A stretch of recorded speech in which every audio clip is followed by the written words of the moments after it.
Technology and art are intertwined. As tech improves, we find new ways of expressing art. Pokemon's a good example of this. It exists across each of Nintendo's handheld consoles. Every time there was a new console, we had new expectations. But for the first time ever in 2011, Game Freak stopped. The same year that Nintendo released the 3DS, a powerful handheld console capable of detailed 3D graphics, Game Freak launched Pokemon Black and White for the regular DS, still with pixelated Pokemon and characters. It was controversial at the time, with several interviews asking why on earth they still weren't making 3D Pokemon games. Technically they could have done ever since Pokemon Diamond and Pearl in fact, but they maintained that this was the best way to retain art director Ken Sugimori's vision. At the time, as a teenager, I didn't understand this, but I think I do now. There's an appeal to pixel art that exists outside of just hardware limitations, and so while I and many others were getting impatient and flipping wistfully through the Pokedex 3D app, Game Freak were busy perfecting their craft for the very last time. Hello and welcome to the Canipa Effect. This is a studio spotlight on Game Freak, the creators of Pokemon Black and White.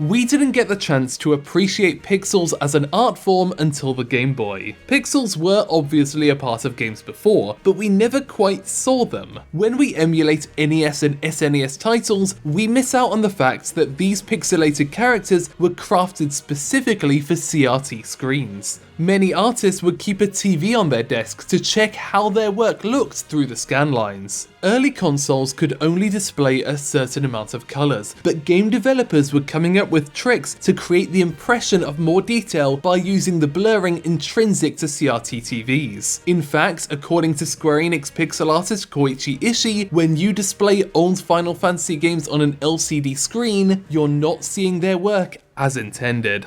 But that's why the Game Boy was so important. Suddenly, these pixel artists were being put in a situation where their work was clear. No more scan lines. The creator of the Game Boy, Gunpei Yokoi, specifically wanted to challenge developers at the time. The screen didn't actually have to be monochrome, but he felt that a lot could be achieved through pixelated shapes instead. This was a challenge that the team at Game Freak took up, and they were kind of already unique in the pixel graphics space from the start. The company started out as a magazine, and Satoshi Tajiri would draw these pixel characters on the front. But when Ken Sugimori joined, he felt they were kinda lame, and instead wanted to go for a manga style instead. This philosophy continued into their game creation, where Sugimori would use anime and manga as inspiration for the animations in Game Freak titles and early consoles. And so that's where Pokemon comes from. The challenging limitations of Gunpei Yokoi's Game Boy console combined with Ken Sugimori's manga ambitions. On the overworld, they're simple sprites with a couple cute walk animations, but it was the battle screen that demonstrated their ability to create appealing pixel characters that would capture the world.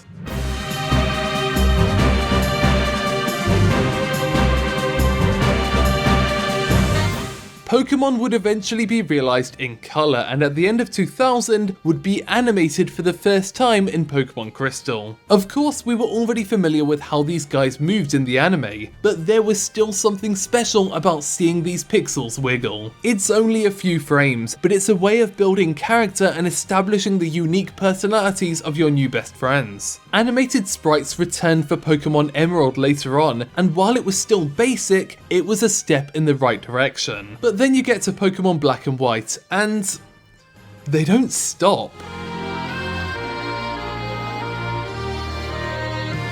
Battles in Pokemon Black and White are always moving, with the Pokemon jiving and the camera zooming back and forth. These animation loops are all about function and personality. Sure, this still image shows us that Timber is cocky, but the animated version reveals that he's a total show-off. and it's genuinely intimidating to go up against Hydreigon because his 3 mouths won't stop aggressively snapping at you. On the other hand, Golurk doesn't threaten you at all, selling the designer's idea of him being a gentle giant. At Game Freak, all artists are expected to design at least one Pokemon, including the pixel artists who end up working on the animations. This is one of the reasons director Junichi Masuda defends the team's persistence in 2D. The designers draw their Pokemon ideas, Sugimori creates the final illustration, and that gets added to the game in pixel form. Leading the battle animation efforts is Hironobu Yoshida, a longtime pixel advocate among those at Game Freak. In 2005, he was the character and graphic designer for Drill Dozer, alongside director Sugimori, and together they are the studio's staunchest defenders of pixel art. For them, it offers a clarity that no other medium can capture. You move just one dot, and the illusion breaks. This is important because Black and White's animation moves a lot more than just one pixel, and so to retain the feeling of the original image, animations are largely created in 2.5D, where each part of the illustration will move independently on a different layer, giving a kind of three-dimensional impression. This is often referred to as puppet animation, but saying it's just that is kind of reductive. Characters like Darumaka, Ferroseed, and Scraggy have different versions of body parts to switch between as they move between pose to pose. For the sequel, Black and White 2, the writing was on the wall. This would be Yoshida's last chance to create a pixel game,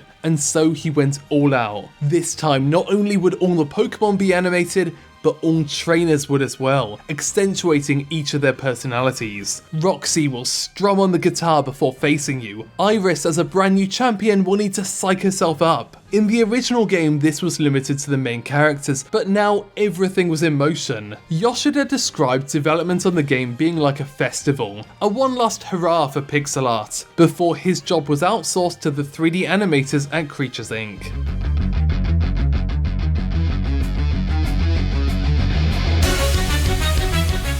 Black and White were the first games to exist on the exact same console as the previous generation. In the past, whether it was the Game Boy Color or Game Boy Advance, they always had the hardware to prompt this feeling of a generational gap. But for Black and White on the same Nintendo DS as Diamond and Pearl, they needed to expand their team and improve the visuals. Part of this is the battle graphics I talked about before, but another was in the world of Unova itself. While they still wanted to keep the characters and moving objects as two-dimensional sprites, the rest of the map is entirely created in 3D. This isn't exactly an original idea. Grandia did it in 1997 and Dragon Quest VII did it in 2000. But not only did Black and White present a cleaner result, it also didn't have a CRT screen to smooth it all over. The effect has several advantages, but the main one is a feeling of real depth. As you move around, the perspective shifts. You can go underneath things, around things, all while moving according to a grid.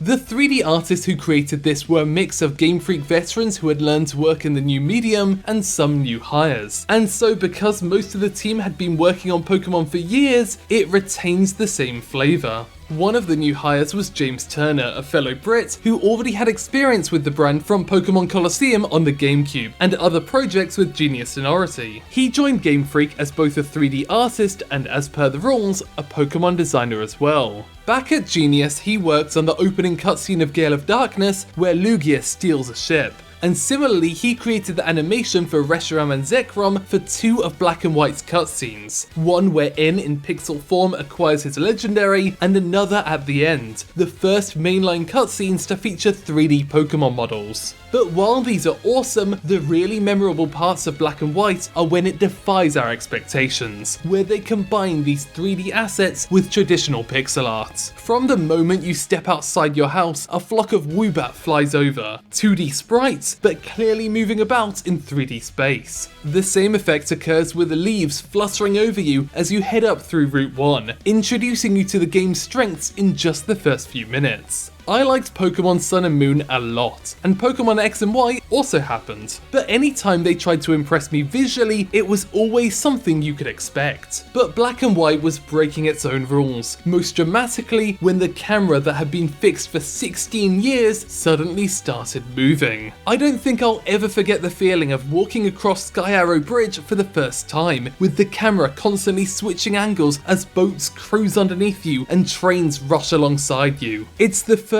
time a mainline Pokemon game felt like a living world, and there I am trotting about as a bunch of bouncy pixels. Director Junichi Masuda included these dynamic moments purely just to make players say wow. And wow moments are at the core of Black and White's design, but the game doesn't necessarily need 3D art to accomplish this. I mentioned before that when Ken Sugimori first started at Game Freak, he was more interested in manga arts than pixel works. And in a way, Black and White was his way of bringing these inspirations to Pokemon. For the first time, you're able to talk to characters face to face. It doesn't happen often, usually just used for X-Transceiver conversations, but it's also the way the game chooses to present N's most memorable lines. Pokemon Black and White already has one of the best stories in a Pokemon game, but the fact that it ends with N looking you in the eye, telling you to achieve your dreams, it's unforgettable.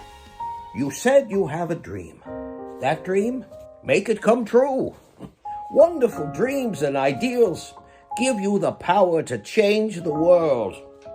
If anyone can, it's you. Okay, look, I couldn't get N's voice actor, but that was fine, right?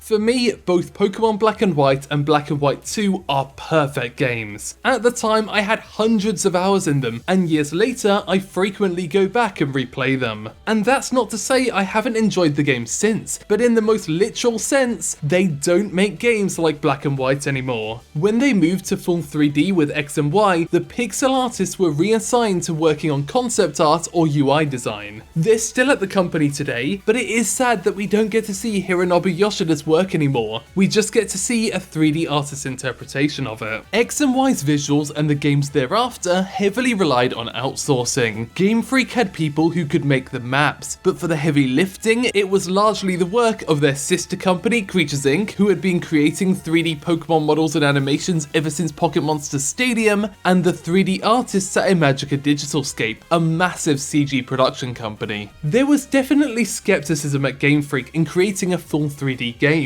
particularly from Ken Sugimori. At this point, they were industry leaders in pixel art and had created their magnum opus in Black and White 2. Going full 3D would be throwing all of that away. So early development was tentative. If they didn't like the results, they would just scrap it all and make another game with pixels. And Black and White's 3D director Takao Uno was a big part of making sure X and Y could be a visual success, begging the artists to create black outlines on every character to more closely fit Sugimori's style. But it's still kind of sad. As Sugimori was saying, they really were throwing everything away, and of course, the fans lapped up the new 3D graphics. So did I at the time. We have the image of pixels being old-fashioned, but over the last decade, there's been more appreciation for the medium. Fond memories for the Game Boy, along with emulating famous SNES titles, have given us the chance to revisit pixel art from the 80s and 90s, and indie games like Hotline Miami, Shovel Knight, and Stardew Valley have helped us remember what was so great about them. Even Pop Team Epic's pixel animation sections were created by an animator who was inspired by the art of Pokemon Black and White. In 2014, Square Enix re-released Final Fantasy VI with apparently improved graphics for mobile and later PC that redrew the characters in a smoother style. And it got slammed, with players much preferring the pixel art that they'd seen on emulators. But as I explained earlier, we were never meant to have seen that. It was always the developer's intention that the pixels be hidden behind the CRT screen. And so Yoshinori Kitase, director of the original game, was surprised to hear that people preferred the original, even on LCD screens. That said, Square Enix is showing signs of understanding, especially through the success of Team Arsenal's HD 2D games, Octopath Traveler, and the upcoming Project Triangle Strategy. These are titles that celebrate pixel art, while, much like Pokemon Black and White, use 3D backgrounds to give the world depth. Even with all the big budget PS5 games I've been playing lately, the most impressive graphics I've seen all year have come from the Triangle Strategy demo, and it kind of sucks that this style is limited to just one developer. I want to see it all over the place, expanded and repurposed for different games and styles. I want to see it being used to remaster games, keeping the focus on the beloved 2D pixels that we learned to love far too late. Basically, I want Pokemon Black and White Octopath Edition.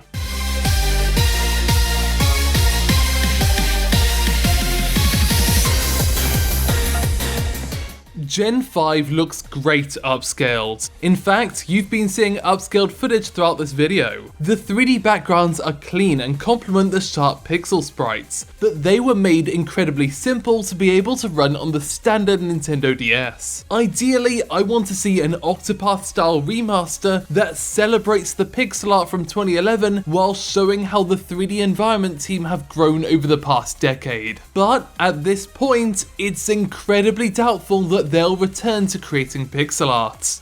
Which is kind of ironic in a way, because Game Freak is still largely a 2D company. The 3D assets in Little Town Hero, for instance, were all outsourced. But even if not a remaster, the game should still be ported. Nintendo DS cartridges don't have an unlimited lifespan, and neither do the consoles they play on. But instead of bringing Diamond and Pearl back, they're outsourcing a lifeless, faithful remake that kills the style and personality of the original. And I fear they'll do the same with Black and White. Because 3D is always better, right? In an interview with the creators of Mother 3, they talk about how the industry was undergoing an obsession with 3D in the early 2000s. Every game had to have the best possible 3D graphics, but Satoru Iwata noted that it had the habit of killing what was unique about some games, and he specifically mentioned that it was Pokemon Gold and Silver's pixel art that made it special, even if it took a lot less effort to achieve. Pokemon was late to 3D, but like every other developer, once they were there, they didn't turn back. Pixel games today are in the hands of indie developers and smaller teams, and while the results are incredible, I'm greedy. It may have been a limitation at the time, but today pixel art games can still sell millions of copies. And most of Game Freak's best pixel artists are either still at the company or work with them in a freelance capacity on concept art and illustrations. Hell, during a YouTube series where the company's artists would draw and chat, Hironobu Yoshida decided to make one of his pixel characters instead. I mean, it won't happen. Pokemon will never return to pixel art, and will instead march onwards into the 3D space without looking back. But what pains me the most is knowing that they could.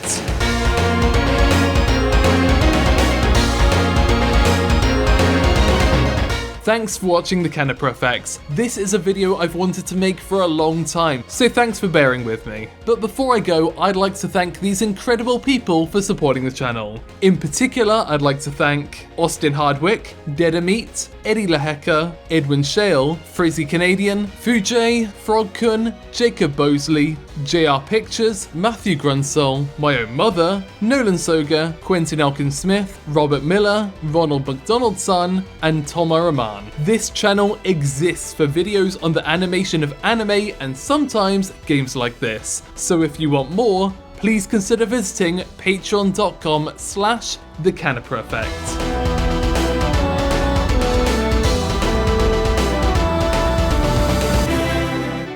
I want you to know that Professor Oak, Pikachu, Ash, and all of us here in Pallet Town, we believe in you, Callum May. So you go after the dream that you want to go after, and you are sure to succeed. All right? Good luck to you, and bye for now.